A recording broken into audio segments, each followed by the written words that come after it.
Hello everyone, hello, we're back with more FF14, and now we can finally swap our pet. Our new pet for today will be the Wind-Up Goblin. Hurrah. Alright, let's talk to the manager of suites and see where we go from here. Oh miss, you're awake! You were injured during the foray on Mount Gulg, yes? I was here at my station as always. When they carried you in on a makeshift stretcher looking disturbingly bereft of vigor. And to compound my worry, the sky has, well, I'm sure you've seen. It is everyone rather concerned, to say the least. Seeing you up and about is the first good news we've had in a while. Assuming you feel strong enough, would you mayhap consider a stroll around the city to reassure our anxious citizens? Vargi was one of the ones who helped convey you to your chambers, and he has visited several times since to inquire about your condition. Yeah, sure. You were just injured, but do you want to go talk to the citizens? Talk to the locals?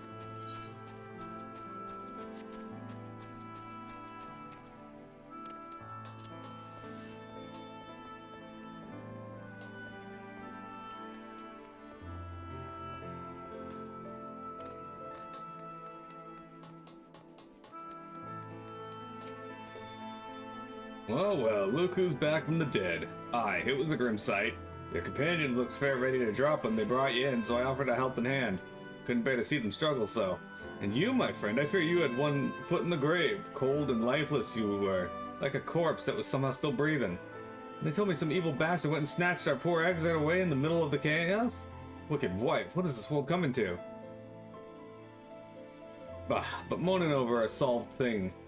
But money never solved the thing, did it? Nah, nay, it's times like these that the Crystarium folks stand tall and do what needs to be done.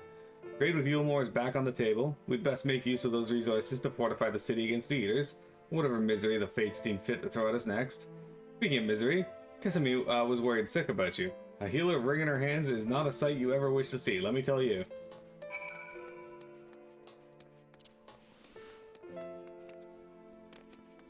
Yeah, I'm fine, I can sprint.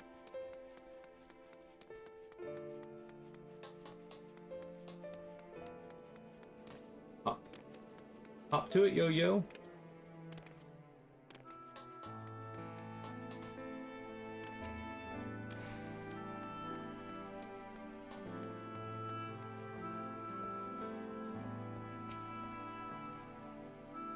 Oi! Oh, sweetie! You're alive. No one's been allowed to see you. Even Spagrick's chirurgeons were forbidden from making visits. Green was kind enough to tell me you were showing symptoms similar to eater corruption, so I suppose there was little any of us could have done for you in any case. As for your companions, they've been rushing hither and yon, seeking a cure for your condition. I worry to see their faces even more haggard every time they pass through the Crystarium. I shall let them know you're awake, and when they come to see you, sweetie, please do convince them to rest a bit. They won't be helping anyone if they collapse of exhaustion. And our own Morin has been a little better, I'm afraid. He hasn't left the cabinet, too busy with his note buried in one dusty tome or another.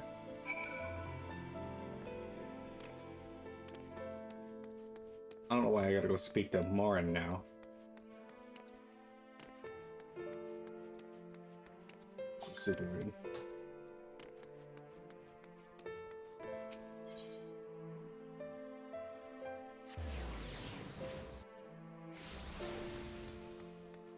A cabinet of curiosity. Alright.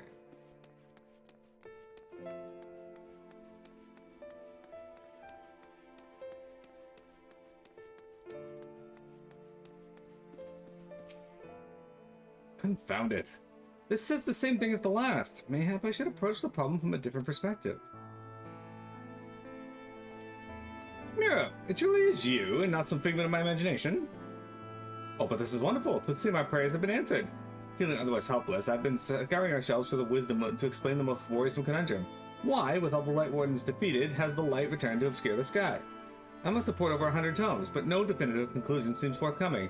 So many questions I would pose to the Exarch, and thus do I feel his absence all the more keenly. Now that you're awake, however, I'm hoping the search for our stolen steward might begin in earnest.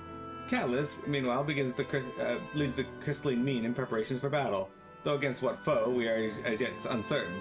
Why not pay her a visit? I expect seeing you upright would be a much welcome relief. I'm sure it would, but I don't get why I have to go talk to her. Hey, we defeated Abby, Chocobo.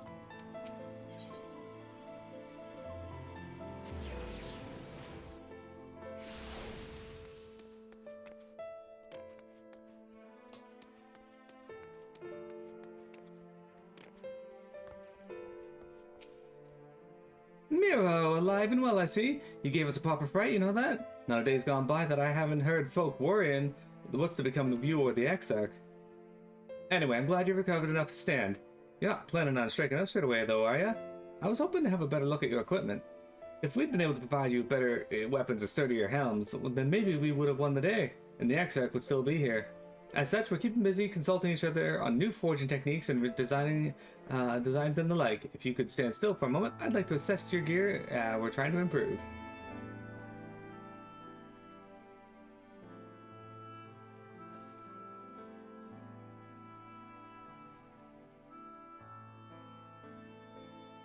Aye, well, that's some fine work, I must admit. It wouldn't be impossible to make something better, but we need to experiment with different patterns and materials, and I'm not sure we have that kind of time. That sounds like a challenge that he would enjoy.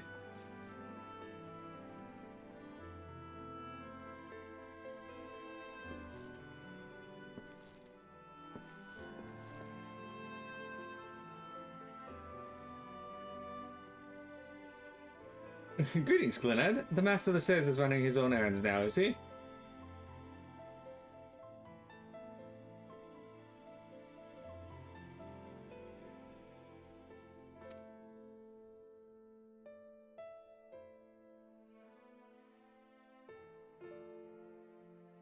Aye, well, my servers are distraught enough as it is, and I didn't want to crack the whip too hard. But never mind that. I'm thinking our absent genius and his epiphanies are the perfect answer to this predicament of yours. And by genius you mean old Grenold? He is a man of unrivaled gifts, I won't argue with you there.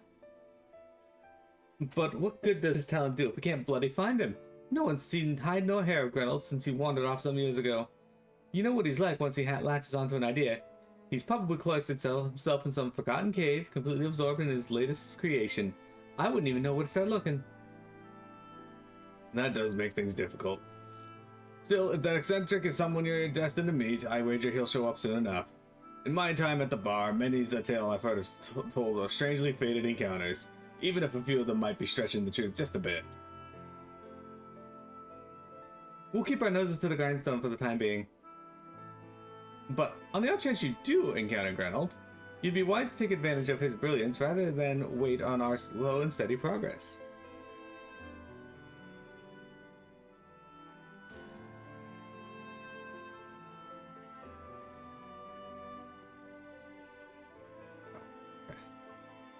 Sorry.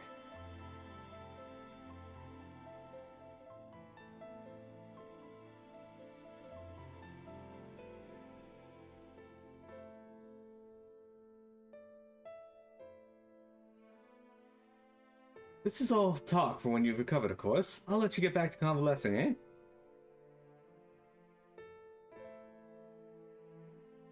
Before you do that, you're actually the reason I came over here in the first place. I don't suggest partaking on my stock until you're properly, well, but if you're passing near the stairs, then I have a regular who's eager to see you.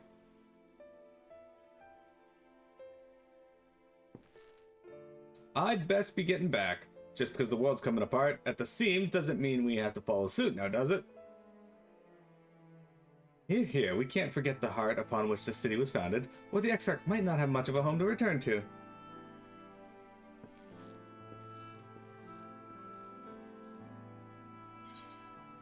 I think this is the point in the story where I actually have to finish the,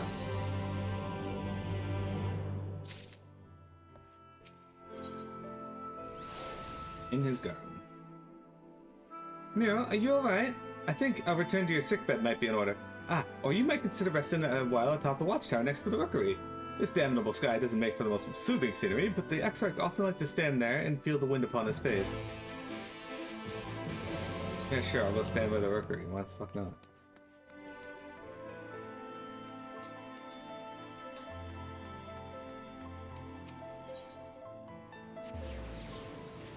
Why the fuck not?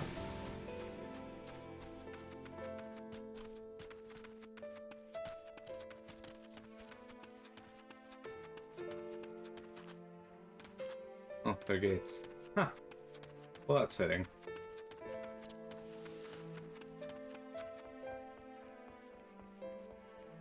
Okay. Up to the top of this tower. Not that tower. That's the crystal tower. Just this rampart.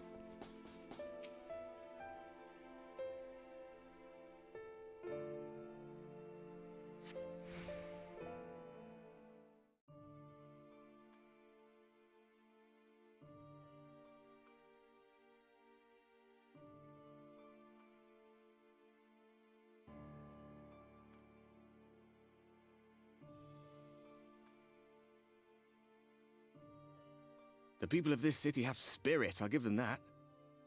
They've not lost the will to fight.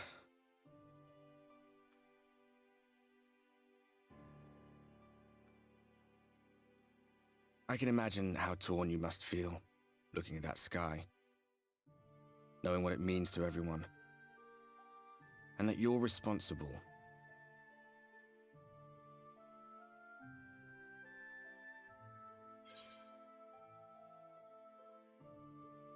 The secrecy is worse. I'd rather people knew. I still can't believe it's coming from me. All such a mess.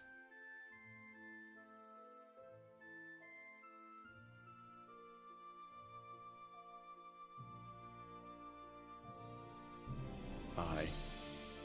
An all too familiar one.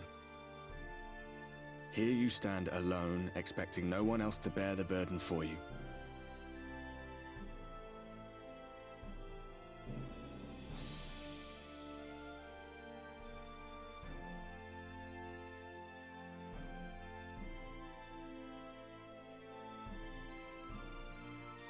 You're in a corner, and there doesn't seem to be any obvious way out. But that doesn't mean it's over. However hopeless it seems, you haven't lost yet.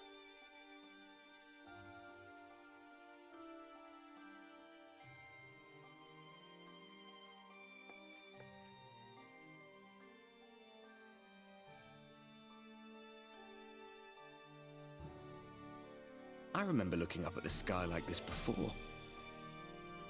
Being caught up in a strange kind of calm. It was after we realized we were responsible for the flood. When we resolved to journey to the source by taking our own lives.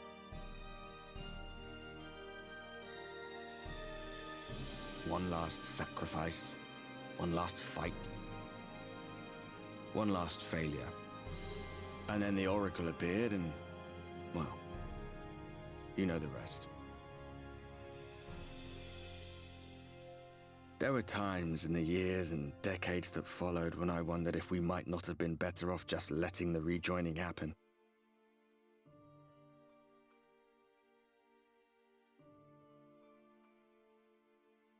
That we'd made one last mistake. But seeing that giant Talos stir to life cured me of any doubts I still had. Always we took the burden of fighting upon ourselves. That's what heroes do, isn't it? So we never had the chance to see anything like that. Our people coming together as one.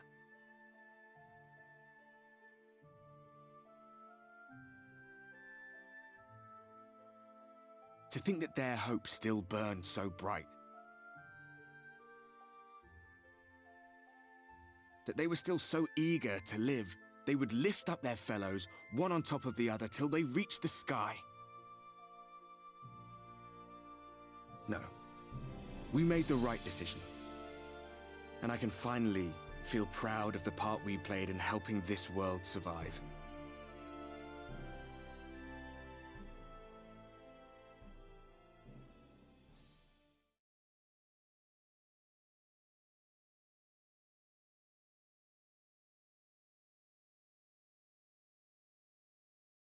Well, come on then.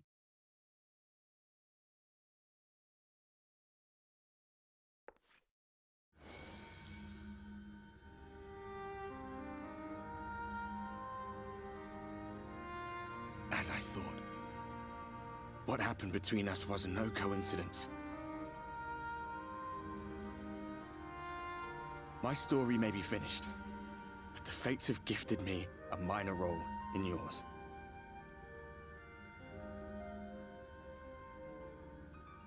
I suspected as much the moment I realized you could hear me.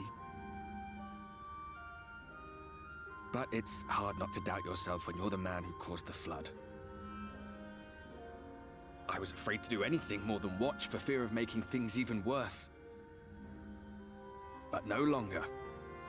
After all, the path I once walked is now yours to finish.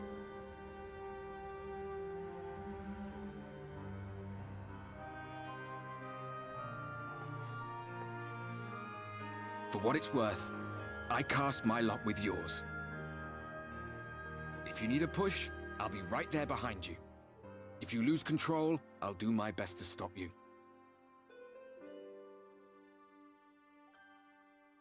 So, let us be about it, hero.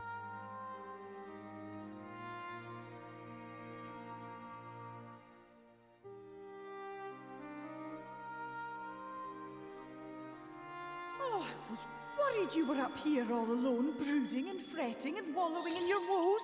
But look at you, grinning at nothing like a pollen-drunk pixie.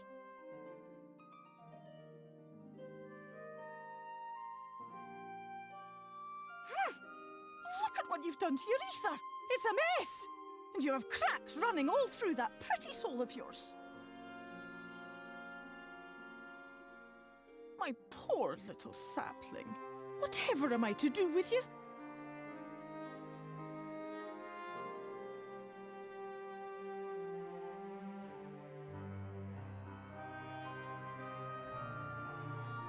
Shall I yield up my throne?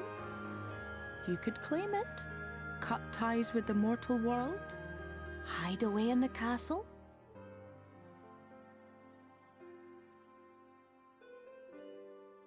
It won't fix the problem, but would it really matter? If any pesky heroes come calling with steel and magic, all of Il Meg will rise up in your defense. My crown and scepter are yours, if you want them.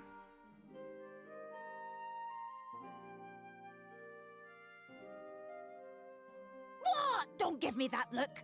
Of course I knew before I asked that you'd never ever heed such a wicked suggestion.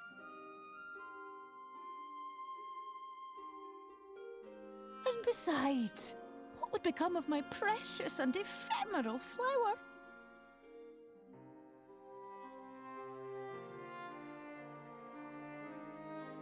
Oh, my dear beloved sapling. You are lost, confused, and have precious little time to gather your wits. Your kind is always so preoccupied with what lies ahead, and so we muddle your vision with fog and glamour. But such trickery is easy to see through. Stand very, very still. Think not of where you need to go, but where you are right now at this moment, at this time, in this place.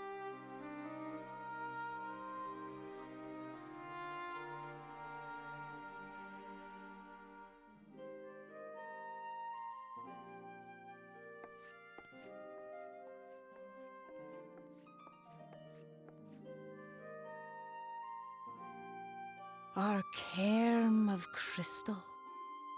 From shadowed hood he watched you go, his ruby eyes with warmth aglow. See yourself as he saw you, and that shall be the clearest clue.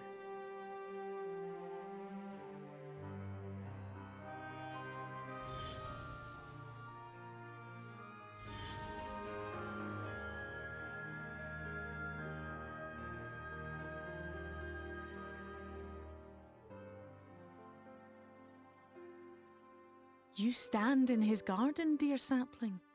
Ask his flowers what they know, and you will surely find an answer. But what will you do with it, I wonder?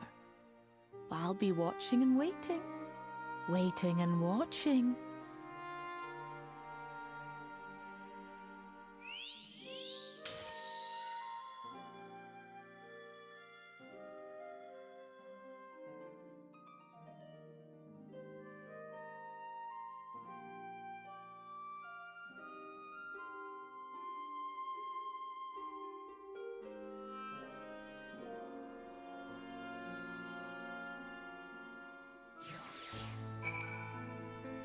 Anywho, allow 10 gauge. Welcome.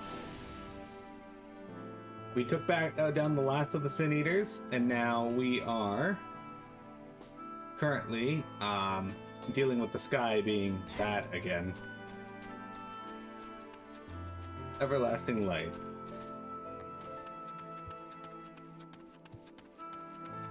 Alright, Zem. Oh, I did not expect to see you on your feet so soon. Surely you have not come in search of an Amaro.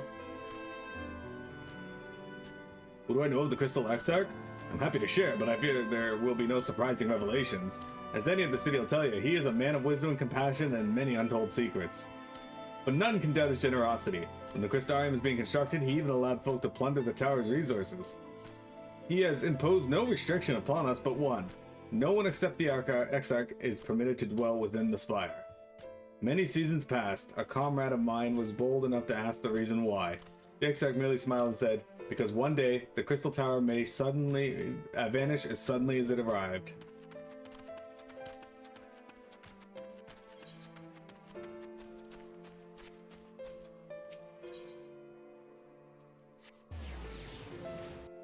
Back to the Cabinet of Curiosity. Okay, what is up here?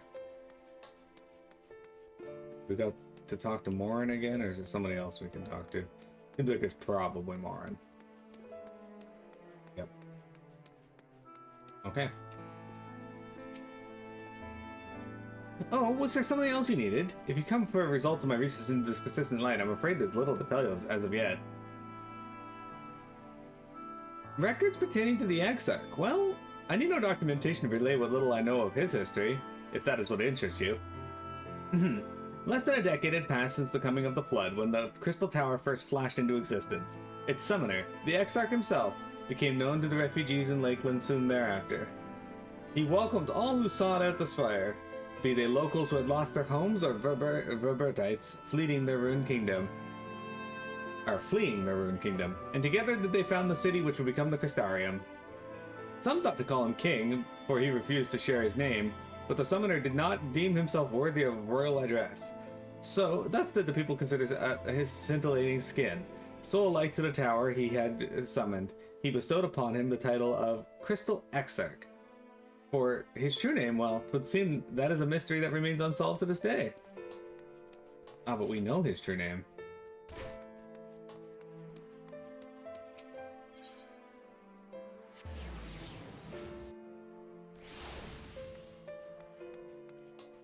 Hey there, Cassard. We haven't talked to you in like 3 weeks. Miro, it's good to see you awake and alert, my friend. What's this about? You're not writing the XX memoirs, are you? I'm not sure how much I can tell you, considering we avoid asking too many questions, unspoken rule and all that. If anyone has fresh insights to share, then it'd be Captain Lena, I'd say. She lost her parents to an eater attack not long after she was born, and the XX saw to her upbringing. Outward appearances aside, those two are like grandfather and granddaughter. I imagine the news of his predicament hit her doubly hard. Not that our proud captain would ever let us show. If you do decide to talk to Lena, she'll be at her usual post at the Ascensor Gate. Pretty sure that's outside. Yeah, in Lakeland. Off we go.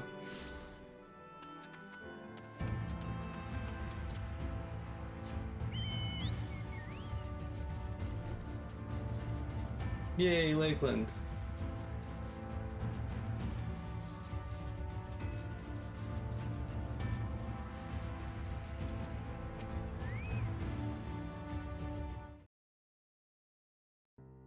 Miro, I was not told you had awoken. A welcome surprise. Now, if only the Exarch was returned to us. He was taken by this rival of yours, was he not? Your companions mentioned they had an idea of where to find him, and so I bristled when they asked for patience. I did not understand their hesitation until I saw that you had fallen. Only then did I realize that I had no business rushing ahead. Even so, the delay has been no less agonizing. In the moments before he left you to join Calusia, the Exarch entrusted me with a key. It opens a door in the ocular to a chamber known as the Umbilicus. This room is the heart of the tower, into which only the Exarch himself is permitted to enter. He bid me allow none into the tower once he departed. Only in the event that the army of eaters descended on the city was I to access the umbilicus and awaken the defensive barrier. Never before had he left me with such instructions, but the battle with Vothri loomed near, and at the time I accepted the key without much thought. Since then, however, that moment has all that occupies my mind. When I recall the look upon his face, he knew that some terrible fate awaited him. Tell me, Miro, I need to know what he feared, what battle you and your companions are truly fighting.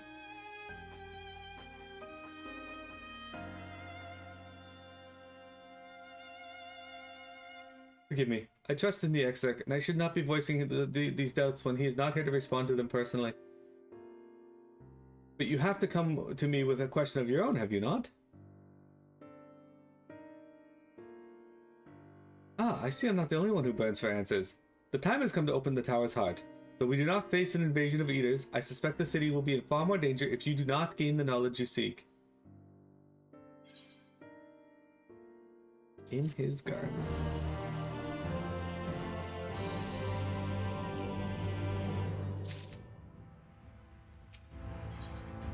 The unbroken thread. Come, meet me in the ocular and I will unlock the door within. Alright, we can probably do this before break.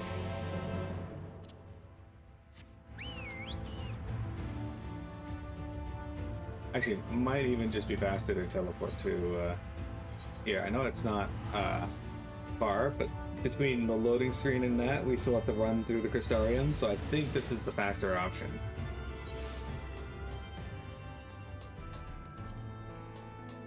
As long as I go the proper way. Actually, I can just, again, just teleport.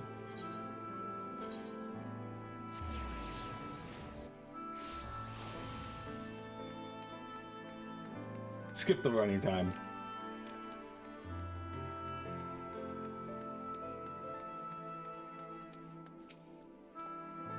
Mr. Smith, the captain said to expect you.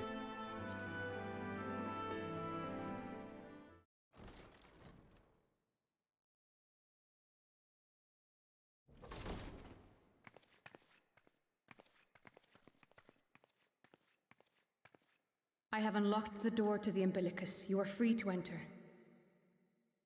Once you have what you require, I'll see it sealed once more. Until then, I will remain without.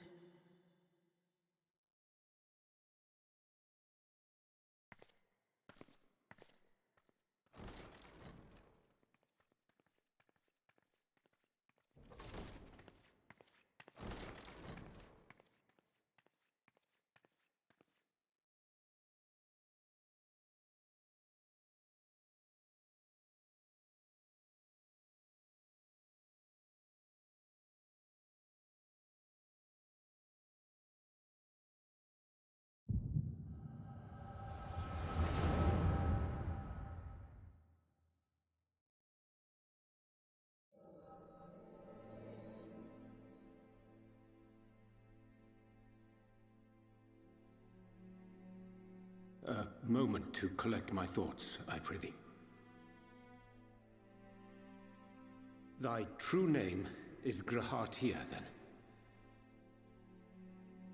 By thy claims, thou too art a native of the Source, though from an age beyond our own, when the 8th umbral calamity hath visited devastation upon our star.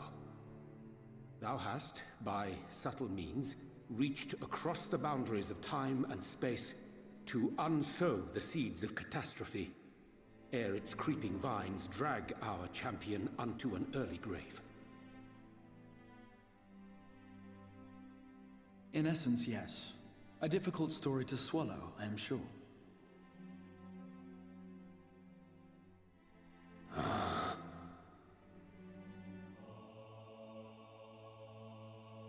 I doubt not the veracity of thy words, not the account of thy coming, nor that of the fated calamity. Yet my mind straineth still to apprehend the enormity of this tale. Wouldst thou favor me with a gradual unfolding of its chapters? Certainly. But where to begin? I should start with those great minds who survived the calamity. Sid Garland being perhaps the greatest. In hopes of staying the unending tides of war, he and his fellows pursued all manner of possible solutions. One of these was rooted in a theory which unified several fundamental principles discovered over the course of the Warrior of Light's adventures. It proposed a method by which one could enter the River of Time, traverse the rift, and leap between worlds. Perfecting that idea, however, was a work which consumed their lifetimes, and thus was it left to future generations to decide whether theory would be put into practice.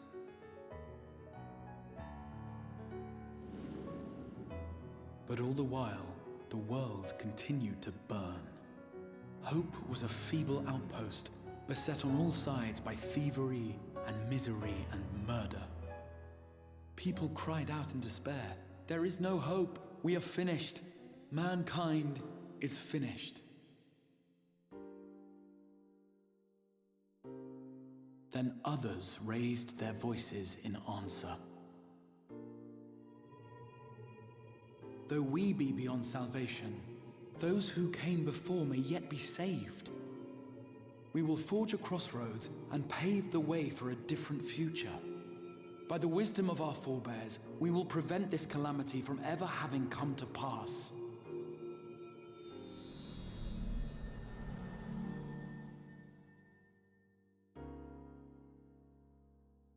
The fighting went on unabated, but some few took up Sid's research and labored to realize those impossible ideas.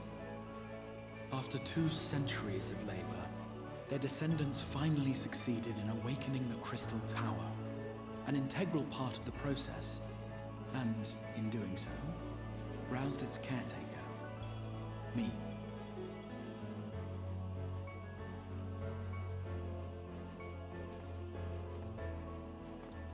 By this stage, scholars had largely established the phenomena underpinning the rejoining, and identified the first as the shard which precipitated the 8th umbral calamity. This grand structure was already capable of storing the energies required to attempt the translocation. All that remained was to augment some few of its functions based upon the theoretical models of Sid and his compeers. And by means of such technologies didst thou effect thine arrival in the first, to an age before this star had joined with the Source.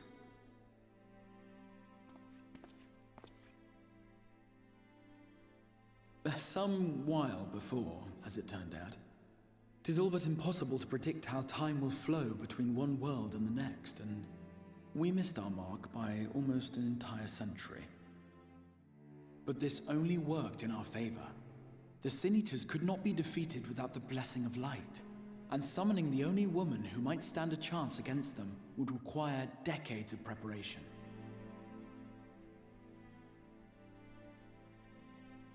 An undertaking of scarce credible endurance. That thou hast kept thy plan from falling into disarray these many years bordereth on the miraculous. Yet howsoever history be rewritten, thy present self was shaped by events which followed the calamity.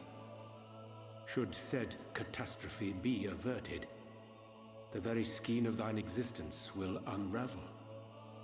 Surely thou hast foreseen this. I am aware of the consequences.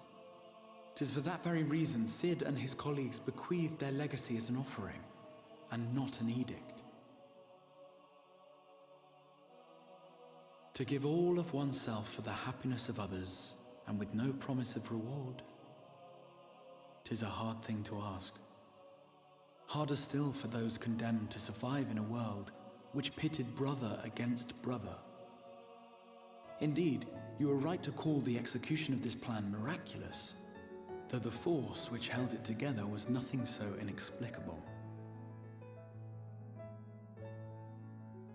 It was her. The Warrior of Light has been our unbroken thread.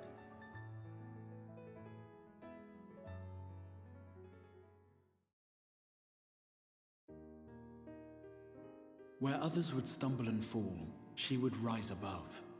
Where others would break and run, she would carry on. The Warrior of Light's tale is one of unyielding bravery. To tell it was to feel courage. To hear it was to feel hope. It was a breath of inspiration in an age of suffocating shadow. In the histories of a fallen nation was our hero hailed as its greatest ally. In the time-worn pages of a noble's memoirs were her deeds joyously retold. For many, these stories were the flame which warmed them through the coldest of nights.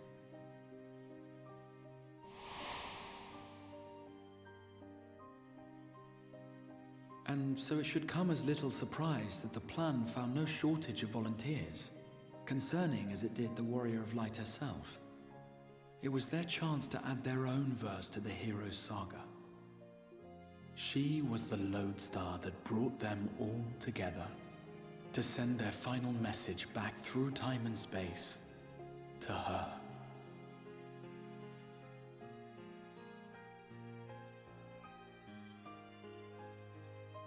The light of your legacy was our torch in the darkness. Burn bright again and live.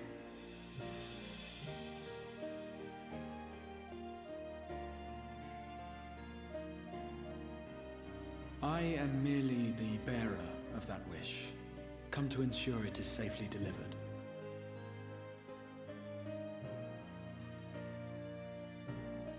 Wherefore sharest thou this burden with me and no other? What wouldst thou have me say? That you will be my accomplice? 'Twas you yourself who convinced me of your suitability when you spoke of how you learned of the Flood and of your part in arranging Minfilia's journey to the First. Your actions showed uncommon resolve. 'Twas clear you were committed to the cause of saving this world. I knew I could trust you to choose the right path forward, even if that choice came with a heavy price.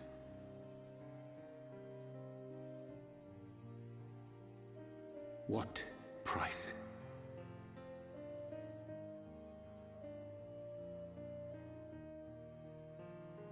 When all is said and done, and the last of the Light Wardens lies slain, I will absorb their corrupted ether, and then I will die. Knowing what I know of your companions, not to mention your champion, they will try to stop me. But in saving one, they would save none. Therefore, I implore you to aid me in concealing my identity and ensuring this tale ends as it must. To this end, I would have you take what I have told you of the calamity and make of it a portent, a prophetic vision you beheld in the swirling chaos of the rift.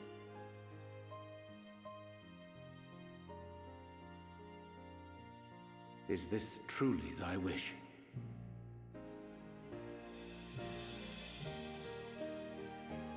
History remembered the Warrior of Light, as I knew it would, and I will suffer no other to rescue the champion whose star has charted my course.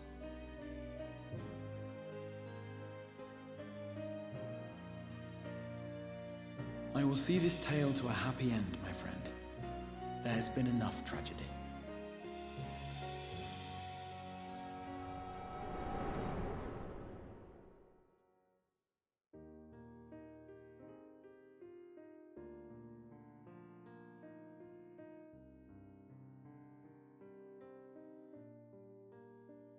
Careful now. If you lose control again, the Light could claim you for good. Although it's probably only a matter of time before you succumb to the change in any case.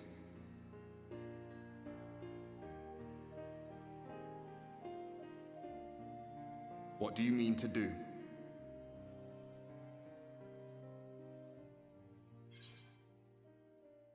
I mean to hunt down Emmett Salk. I mean to rescue the exec. I mean to have a few words with both Emmett and the exec.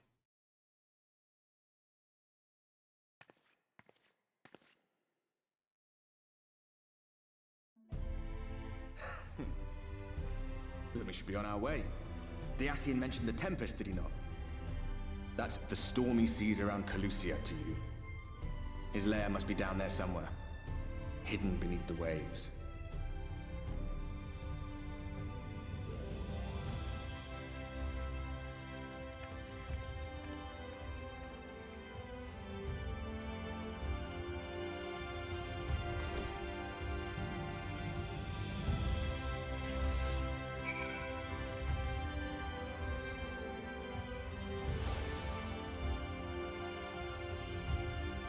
All right, ladies and gents, we're going to take a break here, and then after that, we got to take a brief sojourn into a side quest chain that I was not able to finish because the MSQ prevented me from doing so. So, we will be right back. Don't go anywhere. Got more FF14 for you.